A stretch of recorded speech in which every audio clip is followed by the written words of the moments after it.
Shalom bien-aimés, béni soit le Seigneur notre Dieu et Père en Christ Jésus pour sa fidélité sans faille et pour ce mois de juillet, notre mois de l'amour divin transformationnel et de revêtement de puissance des témoins de Christ. Nous lui rendons aussi grâce de ce que sa parole est abondante au milieu de nous. Change maintenant ta confession. Rejoins d'abord la parole. C'est parfois tu as besoin d'argent, mais Dieu te fait dire autre chose qui n'a rien à voir avec de l'argent. Élie a fermé le ciel. La parole a envoyé dans le torrent de Kérit. Dans le torrent, il y a de l'eau. Donc la provision de la soif est là. Mais il faut la provision de la faim. Dieu lui dit, t'en fais pas. J'ai ordonné à un corbeau de te nourrir là. C'est-à-dire que si tu vas ailleurs, le corbeau viendra, mais il ne te trouvera pas. Il dit là, reste là. Et le corbeau est venu. Et quand la saison a changé, parce que Dieu ne garde pas la même méthode toute la vie, il faut continuer à suivre l'esprit. Sinon, ça devient une tradition. Si tu t'habitues à ça, tu ne dépendras plus de Dieu. Tu dépendras du torrent, tu dépendras des corbeaux. Et on dit le torrent fut à sec. Dieu ne sera jamais à sec. Le torrent peut être à sec. Le corbeau a une durée de vie. Dieu est éternel. Tu es dans un torrent, il y a des corbeaux. Gloire à Dieu. Mais reste attaché à Dieu. Garde tes yeux sur Dieu. Reste attentif à la parole. Parce que c'est la parole qui va te donner la prochaine direction. Que le Saint-Esprit te parle dans ton cœur. Parce qu'il y a des instructions que tu vas recevoir. Tu ne vas pas les comprendre, mais obéis. Amen.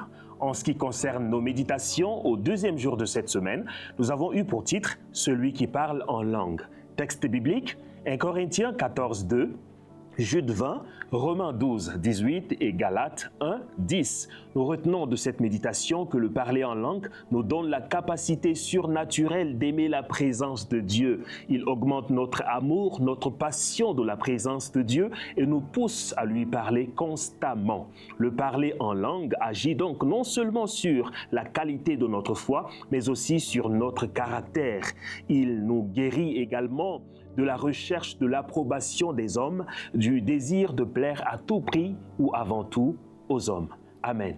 Le troisième jour de cette semaine nous a permis de voir une autre facette du même titre, celui qui parle en langue, basé sur 1 Corinthiens 14, 2, 1 Corinthiens 14, 18, Jude 20 et Marc 4, 10 à 11. Nous avons appris que le parler en langue nous donne accès au secret divin, car le désir de Dieu a toujours été de partager ce qu'il a de plus cher à ses enfants qui s'en montrent dignes et qui entrent dans son amitié. Et nous avons été mis en garde par ces mots.